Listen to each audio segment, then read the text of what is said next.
Malugod na tinanggap ng Department of Interior and Local Government ang pagkakatalaga kay Police General Jose Melencio Nartates Jr. bilang ganap na hepe ng Philippine National Police at paggawad sa kanya ng ranggong Police General. Ayon sa DILG, pinatutunayan ng pagtatalaga ni Pangulong Ferdinand Marcos Jr. kay Police General Nartates ang matibay na paninindigan ng administrasyon sa pagpapatupad ng batas, mas pinaigting na kampanya kontra kriminalidad at seguridad ng mamamayan. Tiniyak din ng ahensya ang buong suporta nito sa bagong PNP Chief sa pagsusulong ng profesionalismo at pagpanunumbalik ng tiwala ng publiko sa kapulisan.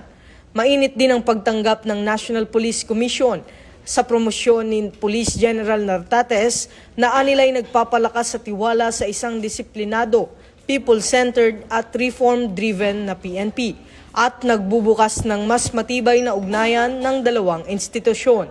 Ito ang bagong PNP para sa bagong Pilipinas, serbisyong mabilis, tapat at nararamdaman.